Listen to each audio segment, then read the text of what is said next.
What's going on, moviegoers? If you're new to the channel, my name is Christian. Welcome to Serial Productions.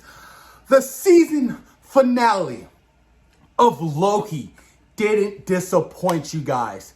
The MCU is changing, and it is going to be insane, massive, with the events of Spider-Man No Way Home and Doctor Strange in the Multiverse of Madness, you guys.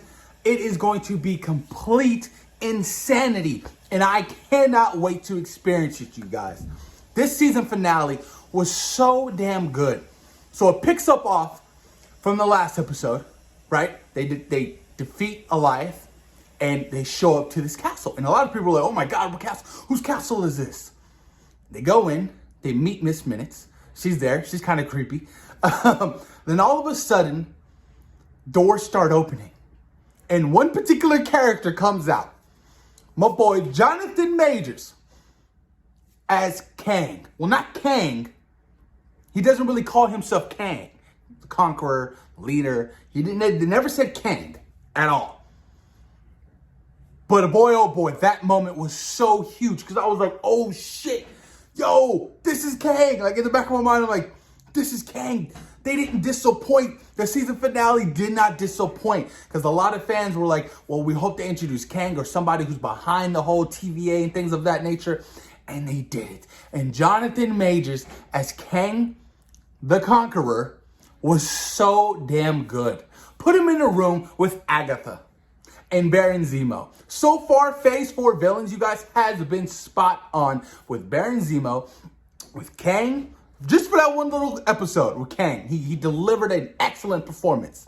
So intriguing, him kind of explaining what's going on and offering Loki and Sylvie deals and, you know, giving them all this backstory on the TVA and where he comes from. He comes from the 31st century. And there are multiple variants of Kang that are much less nicer than his version. I was like, oh shit, this is insane. This is crazy. I couldn't believe it. I was like, multiple Kangs? What? It was insane, you guys. And the relationship between Sylvie and Loki, when they start fighting each other because Loki's convinced that Kang is telling the truth. Well, maybe we shouldn't kill him. Let's not start a whole fucking Nexus event that's going to literally explode the multiverse. And Sylvie's like, no, I can't trust anybody. I'm not going to trust you. Well, what's your other intentions? Are you here for the throne? And, that relationship, and just to see them kind of pull apart from each other was kind of heartbreaking. It hurt. Like, I was like, I feel for Loki. This is quite devastating. So they're fighting and they go at it with each other. And, Kang he's legit just kicking back, watching it or whatever. And, she ends up betraying Loki and, putting him back in the TVA. And she ends up killing Kang. I was like, what? I was like, you legit just started some shit. And when they go to the timeline, right? The sacred timeline, it is just in fucking craziness. Everything is spiraling out of control. I was just like, holy. So this is it. This is the multiverse of madness. This is how we get Spider-Man in the Spider-Man No Way Home movie. This is how we get different iterations of our beloved Marvel characters in Doctor Strange in the Multiverse of Madness. This event, this Nexus event, is bigger than what we all think.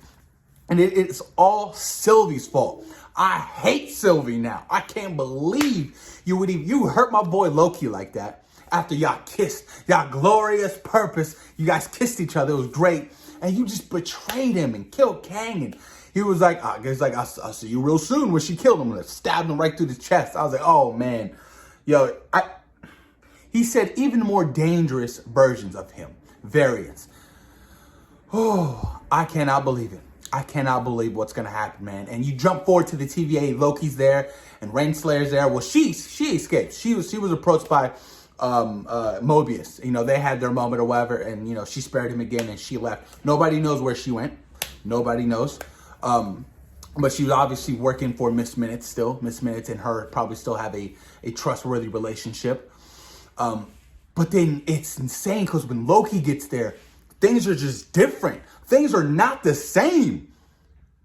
And it hurt so much when Loki approached Mobius and BB-15, I think that's her name. And he was like, who are you? I was like, oh, no. all the great character building moments between Mobius and Loki. I was just devastated because that's no longer there. That doesn't exist.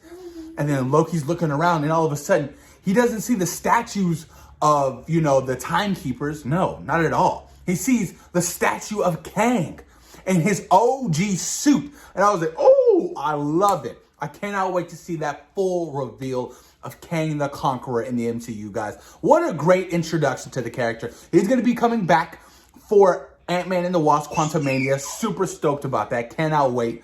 But damn.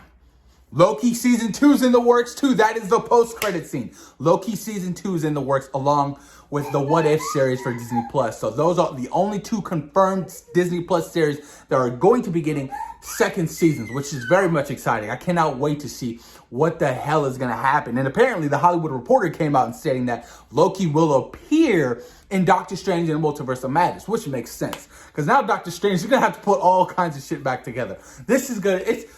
the stress level right now, I feel that Doctor Strange is going to have, you guys, it's insane. He's going to have to try to put everything back. He's going to have to fight multiple versions of all these different characters. It is going to be so bonkers, you guys. I cannot wait to experience it, you guys. This season finale did definitely disappoint. Loki started off pretty slow. Episode 2 and 3 for me really didn't do it. But man, when it picked up in 4, 5, and 6, whoo, definitely I give it a slight edge over Falcon and the Winter Soldier, you guys.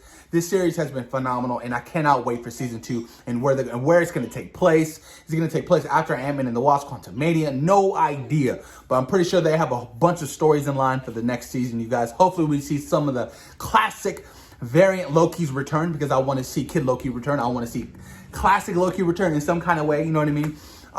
But damn, you guys, this episode was great. I just love the whole backstory of the TVA and Kang and how he, encountered Goliath and, kind of manipulated Goliath to kind of guard this void or whatever where he was staying at, because he was hiding essentially from the other variants of Kang because of how powerful and dangerous they were.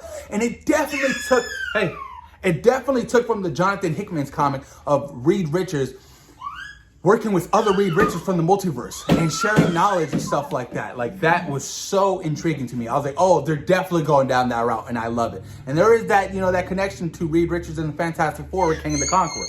So there's a lot left to explore with this character, you guys. There really is. But I'm excited, man. I'm excited. Multiple variants, you guys, of Kang. Multiple variants of Loki. Next is Spider-Man. I cannot wait. But post your comments down below. Let me know what you guys thought about the season finale of Loki. Thoughts and opinions on Kang, you guys. Please post your comments down below. Let's talk and discuss what we all witnessed for the season finale of Loki. Peace.